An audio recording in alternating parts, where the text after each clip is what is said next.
Hey, what's going on, everybody? It's Steve with the Interrupted Podcast, and I'm bringing you an episode of the Interrupted Outdoors today. Man, this is a fun conversation I was able to have when I was down in Georgia doing some training with the Redneck Tech Podcast and Copeland Creative. It was an awesome time. So we're going to get into that show in just a moment, but a couple quick announcements before we move over to that. Just want to let you know, up and coming September 24th to the 26th here in Maryland out of Crisfield is going to be the Tangier Classic, a much anticipated fishing tournament. It's in its third year, raises a ton of money for always an incredible beneficiary, and they are often just helping families that, man, just got a tough spot in life and are just fighting. And this year, one of the beneficiaries is going to be little Owen Drawlett. And man, a powerful story of this young man, just about a year old now, who has multiple, a whole bunch of different things going. Some congenital heart defects. He also has heterotaxy and also has polysplenia. Forgive me if I'm saying some of those wrong, but man, this little guy's fighting for his life, and the Tangier Classic is just all in to help support him and this family as they move through a difficult time. It's really cool how a fishing community comes together, not only to have an incredible tournament, but to help out a local family here in Maryland in need. So I just direct you over there just because the Interrupted Podcast is a full supporter of what they're doing with the Tangier Classic. And actually, the next episode that's going to be released is going to be a sit-down conversation here in the Interrupted studio with two of the guys that are putting on this just awesome event. So that's going to be coming your way after this show, so be looking for that here in just a few weeks if you're listening to the release of this show. But in the meantime, if you need anything related to that tournament, want to hear about this incredible family and just everything going on with the Tangier Classic Fishing Tournament, make sure you go over to tangierclassic.com. There's a landing page there that you can get everything you need. So definitely check that out. I'm looking forward to this event coming up here at the end of September. Well, let's get into this show. This is an awesome conversation. I was very fortunate to be able to sit down at the end of my time. I spent 3 days down in Dahlonega, Georgia, and got to be trained and learn some tips, some techniques, and just, a wealth of information that is only going to go and help not only the Interrupted Outdoors, but the podcast as I learned some production, learned some editing from this just awesome company, Copeland Creative. They have a really cool podcast called the Redneck Tech Podcast. It's just a deep dive into the production life and what it means to tell really powerful and honest stories from with a camera in hand, and men and women that are just out enjoying the outdoors in a number of different ways. Copeland Creative, they're just a powerhouse, man. They are producing The Crush with Lee and Tiffany, which many of you are, I'm sure, familiar with. If you're familiar with John Dudley, of course, they do a lot of his. They have a couple other shows that they are producing. They're all over the place, all over this country. So it was a real privilege to be down there. The hospitality that these guys showed, all of us, there were, I believe, 9 of us down for the long weekend.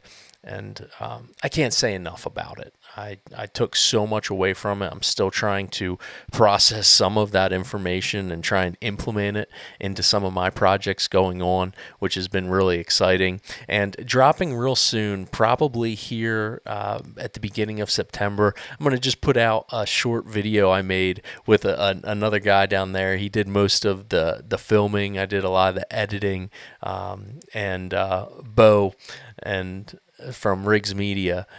It was really fun. Just about a minute, kind of brand commercial that we just were able to practice some of the things that we were learning and had a blast doing it. So I'll put that out for you all to see, and it was just a fun time.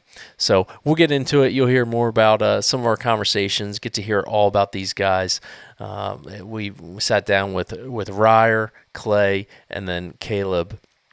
who is the owner of the production company. So, man, sit back, enjoy this really fun and hopefully pretty in-depth conversation with the Redneck Tech Podcast crew. Gentlemen, welcome to the Interrupted Podcast in your studio. Yeah. Is this the first one we've done in our studio for someone else? Yes. Is it? Okay, Yes. Nice. This is cool, man. It's been a heck of a weekend. We're here in the last hours of the last day of an intense training weekend. Yep. Still a couple other guys hanging out. Yeah, we got 3 stragglers still hanging out. So I love it, though. Just before we get rolling and get too far into it, would you just introduce yourself so everyone out there listening knows who we're talking to today? Okay. I am Caleb Copeland, owner of Copeland Creative. I am from here locally in Dahlonega, Georgia, in the southeast, and grew up hunting and playing baseball. It's the only two things I've ever any good at and ever enjoyed. So here we are. Right on. Very good. I'm Ryer Porter. I am a producer and editor here at Copeland Creative. You can call me Red Velvet because of my beard and my face for radio. And Your velvety smooth voice. Smooth, velvety voice. There it is. I can break it out for y'all if you want. And are we fun facts? We're a part of it? Sure. Yeah, Just give me one. I like it. Yeah. Fun fact about me is I really like planes. Really like We said planes. fun fact. And Yeah, Clay's going to be here like, they come. I like golf. Yeah. My name's Clay, field producer, editor at Copeland Creative. According to Ryer, I have no fun facts. but Oh, man. I like to golf and I own rollerblades. So when's the last time you used your rollerblades? When we did the reel, there's a shot of me in our reel on rollerblades. And He you're insisted. on roll. He insisted that was in there. Good deal, man. Now, I appreciate you guys taking the time today. As you can see right here, we're in the Redneck Tech Podcast studio, Copeland Creative, and it's been a long time, and I'd struggle to even think of a time that I was able to come to a training, work 18-hour days, We did do that. laugh, and learn an incredible amount of information around production, storytelling, and learning how to use some of these fancy cameras. So I can't thank you guys enough for creating an opportunity for a guy like me to come down here to Georgia and learn something like this. Well, we're sorry it's not like really dialed in and professional and like time frames. Like we just kind of wing it. And when guys ask questions, we try our best to answer questions. But like, I mean, as you've noticed, we've had as much or more fun than you guys had this weekend. And and we have, we've had so many lifelong friends and, contacts and, the networking that comes with it. I mean, honestly, to us, obviously you guys come for the benefit of trying to learn and better yourself. But I think there's so much, like I just said, networking and lifelong friends. And I know guys that have hunted together and filmed together and worked together. And we've hired people from the podcast, from classes. It's a crazy opportunity that I don't think if you ever have thought about doing a cool class, don't just come for us. Come for all the other cool people that come to the class, the people you get to meet and hang out with and talk to and work with in the future. 100%. What's so interesting to me about the hunting industry, and I love trying to understand better how it has changed. But as we all know, and I grew up this way, from what I've heard from you guys, you grew up in a manner of this too, that as the generations have moved through learning to hunt, going out in the field, coming from generations before of just simply sitting around the campfire storytelling, technology has given us a way to show people what we do and try and connect them to it. However, what I would say from my experience, and I think is part of this newer generation of hunters, is how do we make it more authentic and actually tell more about what I would say, and hopefully not too over dramatizing it, is the heart of a hunter, at the core of going out and telling from that first person mind, body experience what's happening in the field. And that's a difficult thing to capture, as from my perspective, what I watched through the 90s and as TV was evolving with the industry. And so all of that kind of vomit that I just poured out in words kind of comes to the point of, how does Copeland Creative do it different than what's out there, so that you try and have your content not just lost in the mix, that you want it to be set apart? Well, the thing for us is we try our best to be as honest about what we're doing as we can. We try to not essentially chase the quote unquote, Instagram this or the YouTube this. It's like, okay.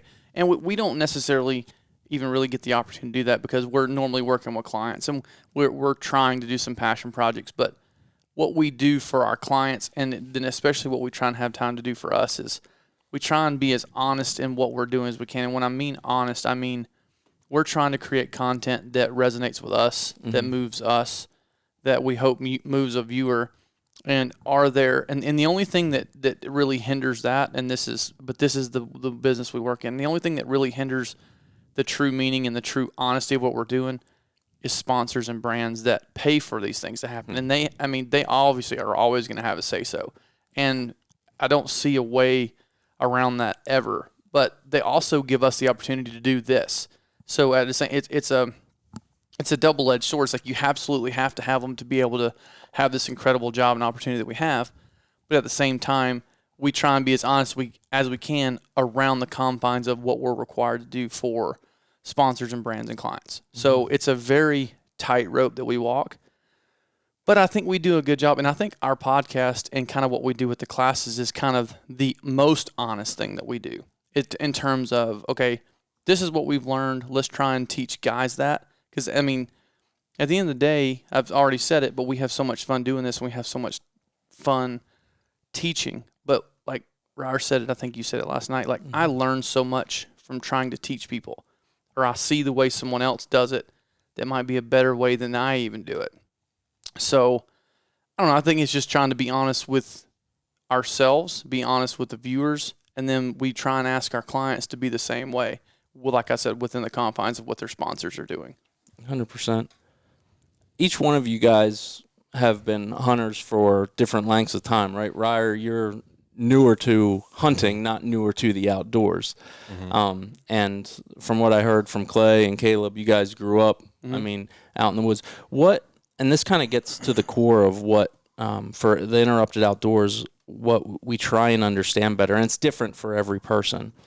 But what kind of value and how does being outside, whether it's in a recreational mindset or actually out chasing big game, small game, no matter what does it do? I'd love to hear from each of you how it impacts your life and what you actually take away to apply, being a person of more character, showing up better for your family, just even having, enjoying this life that we get to live. What does that do for you guys? If you just each take a moment and talk through some of that. Who wants to go first? I'd have to think on that. Well, for me, what hunting, it's changed for me. When I was younger, I went because I wanted to go with my dad. And I wanted to spend that time with him. And then when we got old enough to go by ourselves, my dad really loved Saturday mornings to sleep in because he worked construction and he really would like to have one morning where he didn't have to get up at the butt crack of dawn. So we started going by myself. Then it was spending time with my brother. And that was what I really enjoyed. And I just loved being outside and seeing sunrises and all that sappy stuff that everybody talks about. But now, like, that I've filmed and created content and I spend time with different people, now it's spending time with my which are clients but are my friends and these guys, and getting to see the places and meet the people and the relationships.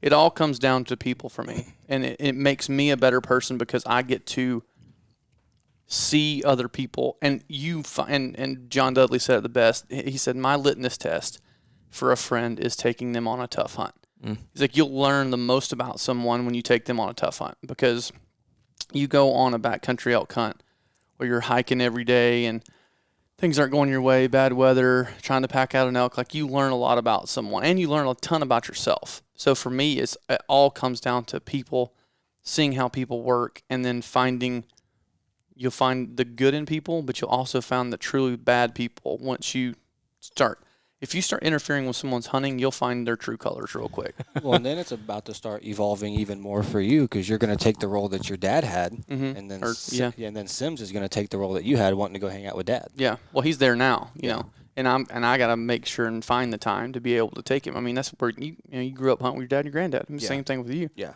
Yeah. Well, and if I can just jump in right there, honestly, Caleb, one of the first conversations you and I had this weekend wasn't about filming or anything. It was sitting in your truck, coming back from maybe lunch the other day, and that first day, and immediately got in talking about our family and the cost of having a business and the cost of pursuing what you love means time away from them and trying to understand how your role is and what it should be.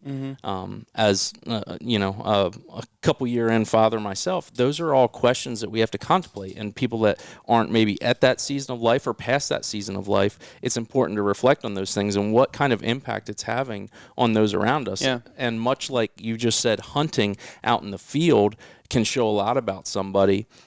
Very quickly, I appreciate someone like you in that moment being like, hey, I could have had a million questions about what we're doing here. You could have, stayed on script talking about production. And it's like, no, you opened up for a minute and very quickly in a short conversation understand that, no, this life you live is about your family. Yeah, And it's everything. Yeah, that affects me just like hunting affects me, just like everything. All of it's, it all has a place and a part in what we're doing. And I mean, I'm an open book. Like I don't really have I don't really have secrets at all. I mean, we tell, people have told us on the podcast, like, you're giving that information away for free. It's like, it's not rocket science, man. And same thing with my life. Like, if it wasn't for my kids and my wife, it's like, I wouldn't go to work every day. Like, that's the reason I go, and which my little boy, believe it or not, asked me in the truck after church today. He goes, Daddy, why did you pick your job? And I said, well, I don't know if I really picked it, but why? He said, I don't like your job. And I said, why is that? He said, because you're gone a lot. That's literally what he said to me this morning. And I said, buddy, I love my job, but I also hate leaving you. He said, I don't like your job. He just said it again. So I understand it, and it gets harder every day. And I know I explained that to these two guys, but they will never understand it until they have their own. Yeah. That's everything changes when you have kids, like literally. Like marriage is one thing. If you get a good woman, you can probably still move and groove and go hunt and do some things like you want. But add kids to that mix, man, it makes it exponentially harder. Yeah, 100%. What about you guys? Being outside, how's it change you? Do you give it much thought? Do you like to give it much thought? I guess I'll go, and we'll let Clay think a little bit more. Most of my experience outdoors for most of my life has not been in like the pursuit of game. I mean, I did a little bit of fishing when I was a kid, but I wouldn't say I was like still I'm not an avid fisherman, right? I would go with my dad a couple times a year. We had a pond behind my house. I'd go throw a line in every so often when the inspiration struck, and maybe I'd catch like one.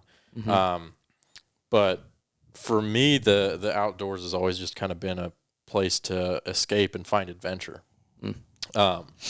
Growing up, my parents would just kick me out of the house. Like they just, and anybody who knows me could see why my parents would do that. And we heard on Instagram last night about your relationship with your parents and what they think of you. So if you haven't seen that, which is actually not true. That was entirely a joke.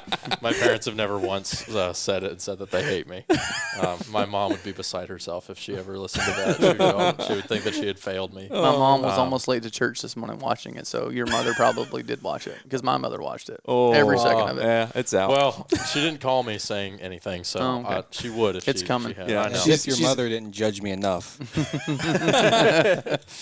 So they kicked me out of the house. I really wasn't allowed to be inside if there was a reason to be outside. And I lived in Colorado, and snow was not a reason to be inside. Snow was also a reason to be outside. And I just remember all of growing up, I was out in the backyard, and we had a preserve behind our house. I'd run around and pretend to be Huck Finn, and just ride my bike around the trails or freaking hit rocks with a tennis racket at birds. I never hit one, but I did it for hours. And as I've grown up, especially now, I think, part of the outdoors for me now is riding bikes. It's something that I'm really passionate about. Clay is probably gonna be like, oh, when you do ride a bike, I don't do it as much as I used to, but for me, I think especially now, doing this kind of work and like always being in front of a computer and always being in front of my phone, when I'm outside, I don't necessarily feel the need to really be looking at my phone as much. Or when I'm on my bike, I keep my phone in my back pocket and I'm just kind of present in whatever's happening in the moment. Yeah. And I really enjoy just all the adventure and places that you can see in the outdoors. And while the outdoors is super exciting, it's also kind of relaxing and I guess in the cheesy sort of way, kind of therapeutic for me. But just the other thing I think I would echo what Caleb said is the outdoors is almost an impetus to get together with people, right? The outdoors is like a reason to go hang out with people, to go do things, to go find adventure, to go try new things. And I think that you learn a lot more about people hanging out with them outside, especially in like all kind of different scenarios than you would just sitting around. Yeah. Right. I think you go on a hunt and you're 8 hours in a tree with somebody each day, every day for 7 days, or you're hiking around the mountains, or you're on a boat with no service with somebody out to sea somewhere bow fishing, or, you're in the river trying to catch fish or whatever it is. Like, it's just, I feel like it's a much more intimate way to really get to know people and to just experience life with other humans. And people let their guard down when they're in the woods. Mm-hmm. They do. And you learn so much about them, but like even going deeper, and I don't want to take Clay's away from him, but I essentially, when you said adventures, I thought stories. You get to go tell those. There. Oh, sorry. He was building to a crescendo. All right, I'll be quiet. Trust the process. Sorry. Anyway. And where Caleb stole my thunder. Sorry. I know. So we just let Clay go now? No, we're gonna take. He's all only of halfway. The He's only halfway done. Yeah, we're gonna take all the ammo away from Clay. He's gonna be like, I like the outdoors because it's fun. So and now, and the strange thing I think, and these two guys can probably echo it, is working in the outdoors, especially with like cameras and stuff, does add a different element to it. Oh, yeah. Right, because there is a difference between when I go and do things outside just for me versus when I go do things outside, quote unquote, for work, right? With a camera in hand. They both have kind of these different dynamics. And when I go do it for myself, it's very relaxing and you're just kind of there in the moment having a good time. And when you're doing it for work, there's a lot more pressure and there you've got requirements and you've got things you have to do. And certainly sometimes it does feel like work, but you get to tell stories. And like I've said, and I'll be the first person to say it because I know one of you is going to say this if I didn't say it first, but the camera for me has been a passport to people and experiences. I've met a ton of people and done things that I would have literally never even thought to do because of the camera and because somebody trusted me to come tell a story with it. And I think that the outdoors, for whatever reason, has this ability to really create beautiful human stories. It almost has a way of distilling parts of the human experience. I'm sorry, did you just have a tear? No, I had something on my eye. No. I should have went. I should have said absolutely, but I did not. You didn't want to give me that satisfaction. No. In a weird sort of way, and there's people who have really talked about this more eloquently than I have on podcasts, but nature and the outdoors is really the most basic connector of of humanity. For a long time, that's all we had until you start building cities and all this kind of stuff. And for a lot of people now, getting back to that is really kind of return to what maybe some people might say the natural state of people, right? People are meant to be in the outdoors. We're meant to live in the outdoors, and all the adventures and things that people do together in the outdoors have a way of creating these really beautiful stories and really showcasing humanity in all of its forms, right? Like Caleb said, you get the worst in people, and you also get the best in people, and you get the worst of nature and the best in nature, and it has an ability to like take down all the guards that people always put up in front of themselves and all the filters off of everyday situations and really expose people, things, and stories for what they are. And I think that's why people as humans are drawn to being in the outdoors with other humans. And I think that's why people are drawn to the stories that are created in the outdoors, because they have that real, that raw, that authentic feel. They're unfiltered, and really the outdoors just has a way of presenting that to people. And so I think now, in as much as it's relaxation, it's also kind of a way to tell really cool stories and learn about humanity and nature all in one. Yeah. I mean, setting foot outside, you don't have to manufacture struggle. Right. Like it's there waiting for you. It's how hard do you want to push? Yeah. Add a mountain to the mix and find out. And elevation. Elevation. The outdoors will challenge you. Mm-hmm. Yeah. Whether you want to be challenged or not. And a lot of people don't want to be challenged. A lot of people don't. Yeah. But it's it's kind of like going outside's hitting the reset button. Kind of what you said, going back to the way we were meant to live, or live for a long time. It's like going outside, like people are trying to get back to nature. Getting back there, because that's where we've always been. Yeah. Big shift. 100%. You ready, Clay? You got it now? I mean, I've never really thought of it until I was just forced to think about it. But because I've hunted my whole life, and just like Caleb, and I played. Was that interrupting to you? What was what? That question. Yeah. No. But You're play the puck. It's interrupted. I thought yes. I teed it up. Yes, the answer is yes. You were interrupted. I'm not a smart man. No. Yeah. But just like Caleb, grew up playing baseball my whole life, and I hunted with my dad. But baseball was always like coach and player time, and hunting always seemed like it was always father-son time. Like he was my dad. I like that. In the I woods. like that a lot. Because I never played on a baseball team, so I got to college, and my dad wasn't the coach. So I literally got up in the morning. He took me to school as a dad. He'd pick me up as a dad. We'd go spend 3 hours at the baseball field as a coach, and then we'd get home. I'd go to bed. So hunting time was always he's my dad. He's not my coach. Wow, that's a cool transition. I do. I like that a lot. I never thought about it that way either. See what happens when I think? You should do that more often. Dang it. Then, That's what I was gonna say. It did just get hotter in this room. Yeah, it really did. and then His CPU is really struggling Processor right now. is hammering. And then, my dad remarried, and I got a stepbrother who was a giant fisherman, who's half the reason why I love the fish so much, but he had never hunted. So then I got to morph into more of kind of what my dad did for me, teaching me how to hunt and how the whole process and things work. I got to do that for my stepbrother. And then it got to the point where I moved off to college, and I was hunting by myself, so I kind of morphed into my own hunter, I guess, as myself. And then now I never really think about the fact that I actually hunt for a living. I'm not out there killing things. I'm not carrying the weapon, things like that. But I literally wake up in the morning. Unless you go with Dalkey. Well, that's true, yeah.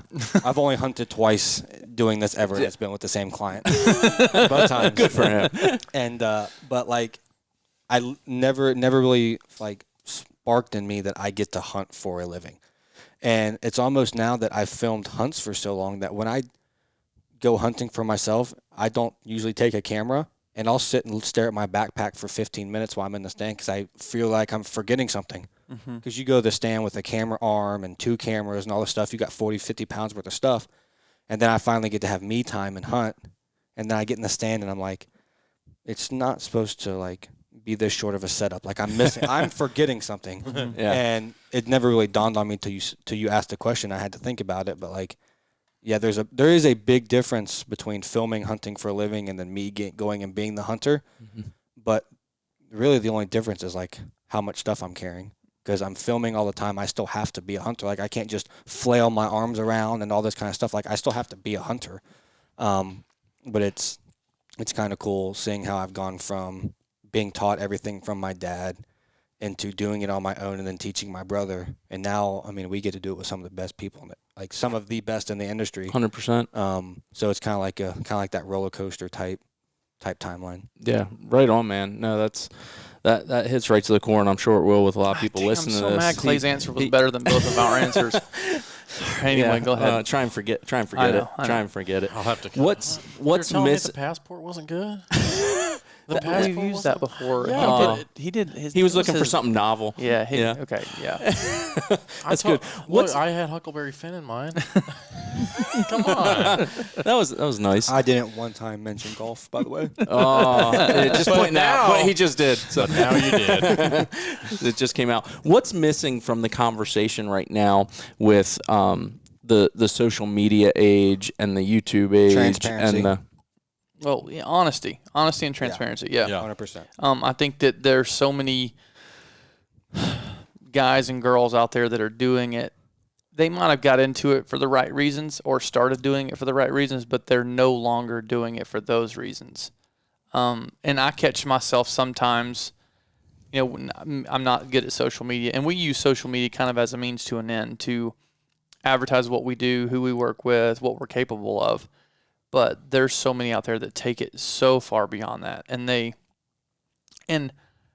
there's people like Rogan and things like that have brought tons of new people into the sport. Like, I'm very appreciative of them. But then you have a lot of people that are doing it for very For exposure. selfish reasons.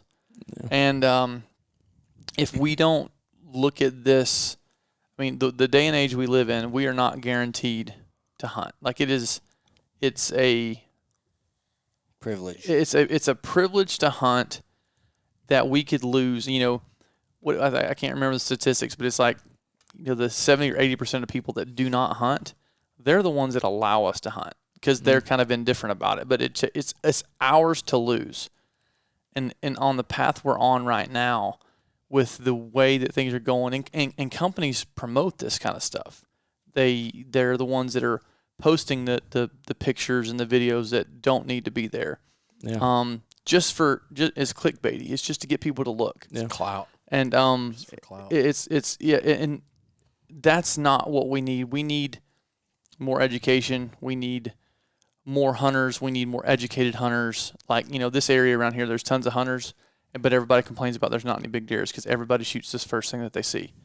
If they would educate themselves or educate their neighbor as to, okay, if we can let these deer grow up, if we can do this, if we can work together, we can have something special. Yeah. Because I think you can have something special just about anywhere you go if people work together, but everybody's selfish. They're worried about themselves. And I mean, I've been that guy. I'm not going to sit here and say that I haven't. But I think that's what it's missing, transparency and honesty. Yeah, man, well said. I think we see that each and every day. If you jump on your phone or jump on your computer, I could go right now and scroll for 3 minutes and find probably 4 or 5 posts, and I'm like, okay, we would have been better off without that. Right. Did you see me? Is what the you question see everybody's me? answering. Did you Yeah. see me? Not what's available to every person available or what it means to somebody, but did you see this guy? And I mean, just the selfishness in society, which is a whole other conversation. But as that overflows into things that we love, that's what I think hurts the most or strikes me the most when people are like you said, Clay, looking just notoriety. What's going on with me? Did you click through that and see that? So it's an important big question to ask every time you go out in the field: why you're document, how you're document, what the purpose is. And you guys talked a lot about that even on the first day of this training, about going out there and making sure that raw, authentic story is told properly. And now everybody may not necessarily like that piece of content or this piece of content. There's preference involved. It's complex, right? I'm kind of simplifying it. It's very subjective. Yeah, absolutely. So, man, that's. I think also, yeah. just to piggyback on Caleb, I think just in a larger sense, I think what even outside the hunting industry that people and the social media age is missing is authenticity. And I think that we're getting more and more to the point where we're disconnecting from other people because we can tell they're not being authentic, especially in the digital space. And it's very, very easy not to be authentic in the digital space. And back to what I said earlier, the outdoors doesn't allow you, like if we go to the outdoors together, the outdoors will strip all of us of the filters that we put on ourselves, right? The filters that we put on to kind of make ourselves appear how we would like to be perceived on social media around other people. And that's naturally human, right? But I think that with social media, it's really compounded itself. And I think it's important and necessary for everybody to kind of realize, like, hey, it's okay to be you, and we need to strive for, I think, authenticity in the digital space. Yeah. You know, I mean, it's very easy to show all the good things about yourself, what you're doing, all your best accomplishments. But it's so hard to connect with other people when all it is like everybody puffing their chest out and being like, look at me, look at what I've done. This is my perfect life. I think that human connection is built off of not just those things, but relating to the human experience, which I think is hand in hand with struggle. Yeah. Like Jordan Peterson said it, like the human experience, a lot of it is struggle, and it's just what it is. Yeah.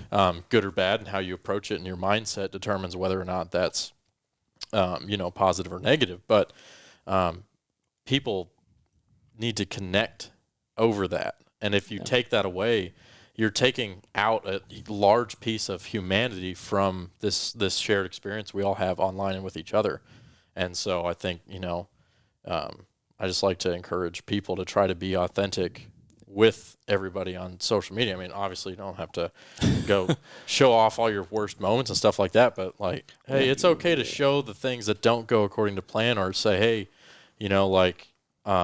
maybe this is a thing that I struggle with, because not only can you help somebody by doing that, right? Somebody else goes, oh, that guy struggles Similar with this experience, too. yeah. But somebody else might say, hey man, I was there last year and this has helped me. Well, right? What kills me is that people feel like they can't be authentic because people won't like them, and to be successful, they have to be something else. But the first thing I think about when I think about two people that I view as authentic as they come would be Rogan and Gary Vee. Yeah. And you could not find two more authentic people who absolutely do their thing. They conform to no one. They are authentic to the core. And it would be really hard to find very many more successful people than Gary Vee and Rogan. And I know so many successful people that are extremely authentic.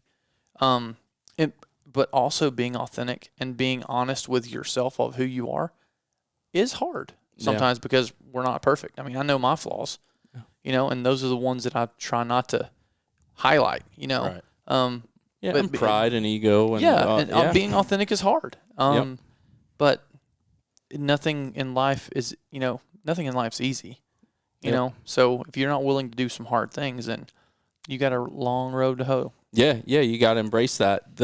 And even to bring it full circle here, what stands out to me, the Redneck Tech podcast production class, if I had to sum it up to somebody, I feel like walking away from it after a full weekend with you guys is really what this class is giving to me. It's authenticity as a term gets thrown around a lot right now. It's just it's a big buzzword, but how do we do that? And I think what you guys did this weekend not only taught us that, but in how you communicated information to us, you showed us that this weekend. So I commend you guys for that. And as in both the structured time and the unstructured time this weekend, we have to ask ourselves, well, how do I become that person? How do I display more humility? How do I become more authentic in my communication, both in person and through social media? Because look, social media in one way or shape or form is going to be around, and it's going to evolve, it's going to change. And if we want to still connect on a human level, we have to find a way to do that. And I felt like you all provided some tools this weekend for me to actually push the envelope in how I communicate a message to my audience, or to the audience that just stumbles across the Interrupted podcast, or comes across, Copeland Creative and Redneck Tech podcast. It's while it's exceptional to be able to have fun and stand out and tell good jokes, we also have to be able to step back and ask those good questions like, hey, am I moving the needle? Am I actually having a impact on other people as I attempt to influence them in one way or another based on what I'm putting out there? Yeah. And so we appreciate you coming up and trusting us, dude. We had a good time. Yeah, no, it's phenomenal. Well, in respecting your all's time today, talk a little bit about the Redneck Tech podcast. Where did it come from? Why did the idea happen, and what message? And what, as I love that you brought this up the first day, Caleb, what value are you trying to bring to your audience with the show? So, to give the shortest version of this story, so essentially, when I wanted to get into this industry and decided this is what I wanted to do, there were no resources whatsoever. YouTube isn't what it is today, and the only way to get into this industry is if you knew someone. I used to send emails to every producer I could get a hold of their email in the outdoor industry to say, hey, what camera are you using, what camera arm, how much can I make, how do I freelance, how to do this, because there was no resources. And generally never heard back. So when I got my opportunity to work in this industry, the first idea was to make a behind the scenes of what does it look like to be a producer, and then kind of teach a 101 class while we did it. And then we found out real quick nobody's going to pay for that. So that idea morphed over the years into the podcast. And essentially I wanted to use the podcast to educate our small niche of people that want to create outdoor related content. And we want to, in everything we do, try and stay as specific to helping guys and girls learn how to create better content in the outdoors. Whether that's hunting, fishing, hiking, camping, it doesn't matter. If you are trying to create content outside, we want to try and make you better, whether that's filming, editing, podcasting, regardless.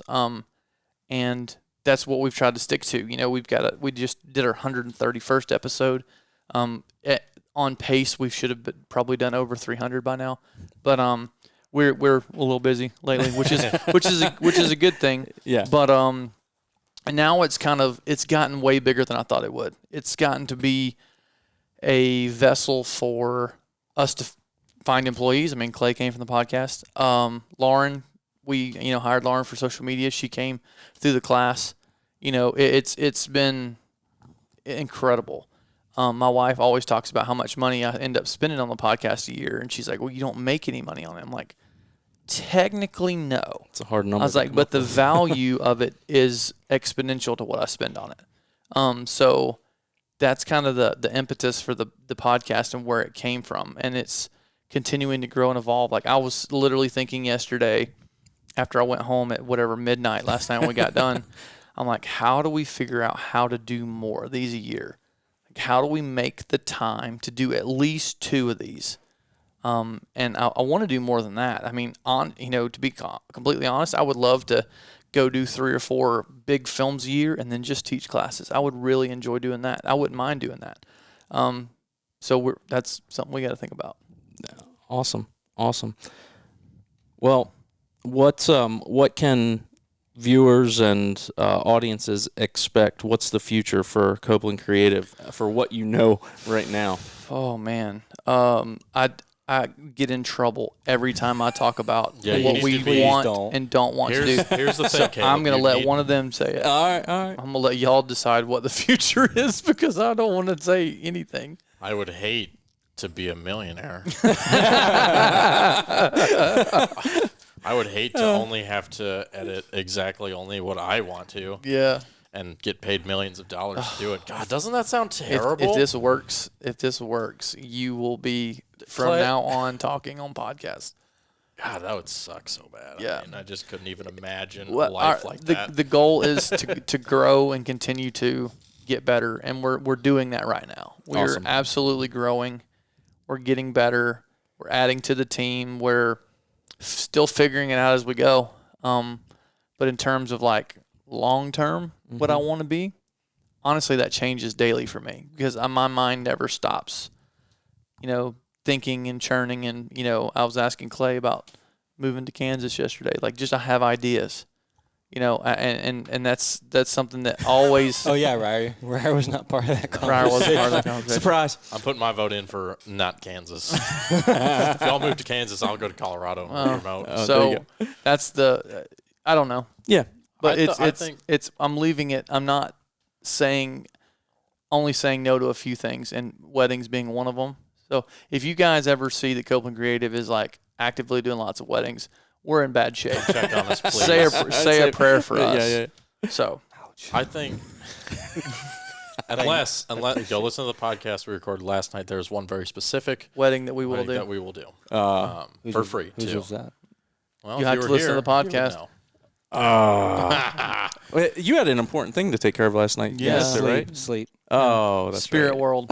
Yeah. Gone. Yeah. Gone. Yeah, if you haven't listened to the podcast, I don't know what number it was. 131. 131. I was downstairs trying to edit for what these guys were teaching, and it was just roaring up here. Oh, dude, so we had a blast. It sounds awesome. I think the Caleb. I'm surprised you didn't say this. Caleb always says his ultimate goal is to do cool stuff with his friends. Yeah. Do cool stuff with my friends and get paid for it. That's what I want to do. Yeah, I think ultimately at the end of the day, It's a solid goal. goal. The goal for me is to tell dope stories. Yeah. And I use dope like I specifically use that word. Not crack cocaine, but No, yeah, Cool. obviously not the illicit kind of dope. Like the hey, there's a law enforcement officer on this. What? we got two. Oh yeah, too. Yeah, He's so, downstairs though. Yeah. Yeah. I think the goal is always to tell cool stories. Yeah, 100%. Yeah. Clay, well, what's your goal? Just have a job at this point. I do so many things that aggravate these two at this point. I just like to keep employment. there you go. No, you guys are very funny, and I think you also have great timing on when it's time to be serious. And there's a time to be serious, and there's a time to just let loose and make sure we're enjoying everything going around. If you can't have fun doing what we do for a living, then you're a special type of person. Yeah, because man. It's very hard not to do this for a living, or just do what you love in general, and not have Good fun point. doing it. So. Yeah, for sure. Yeah, right on. How does everybody connect with you guys? Where can they go to find out what you're doing and what you're Redneck about? 10 at Mike's Archery, Mike'sArchery.com. Redneck 10. All Are you listeners- allowed to plug somebody else on his show? Well, you like just hijacked his show. Here's what we'll Got say. overwhelmed.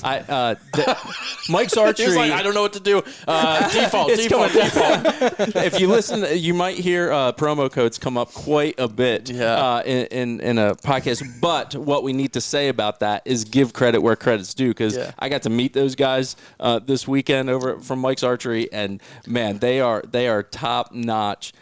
Guys that came out here with their families. They gave time to you guys here. They support what you guys are doing. So I have no problem with you saying something like that. Yeah, just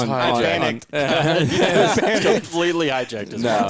So our Instagram is at Cope Creative, COPE Creative, and then the podcast is at Redneck Tech Podcast, and you can find anything you need through there. And if you ever have questions related to outdoor content, then hit us up. We'll answer. Yeah, that's why I'm here. And if you listen to your show, you'll hear a question about that or a little conversation about that from a couple nights ago. But that's why I'm here, is because of the access that you guys gave somebody like me trying to, get into all this kind of stuff. And I greatly appreciate it. It was beyond a joy to meet each one of you. I look forward to, in the future, hopefully connecting, and maybe we can get something together in the future to be able to keep on learning, keep grinding. Try to do that. Absolutely. Well, gentlemen, thank you for your time today. Thank you for allowing the podcast to take over your studio. It's Heck an yeah. awesome place you guys built, and I look forward to listening to each and every episode you guys have coming out. So thanks again. Thanks, dude. Thank you. Peace. Hey, there you have it. There's our show today. I appreciate you guys tuning in, listening. Hope you got some value out of this, and maybe just help you in thinking through how you use social media or how you make productions, right? Everything we're involved in is a production in some way or another when we're using our phone, our devices, when we're putting things out there for the public. So, hey, be honest, be truthful, and make sure you're adding value to other people's lives, man. These guys really poured that into us, and that was a big takeaway from this time spent. So with that said, there'll be hopefully some awesome content coming your way from the Interrupted Podcast and Interrupted Outdoors in the very near future. Thank you for tuning in. Be sure to go to wherever you listen to your podcasts. Leave us a rating and review. If you're over on Apple Podcasts, leave us a review. I'm going to have something really cool coming down the pike here in the future. For those that are leaving reviews, just kind of give back to you guys a little bit for helping me out there, get the word out. And be sure to go over to YouTube. We've been sitting around the same subscriber metrics for a little while now. I'm trying to build that page up to get a little more information out there for everybody. So if you just take time when you're looking at YouTube, or if you have a YouTube account, just go on there, look up the Interrupted Podcast or the Interrupted Outdoors, 2 separate channels, but both would greatly value having you as a subscriber to that channel so you can see the latest content, see what we're pushing out. So I appreciate it. I thank you for allowing me to interrupt your day.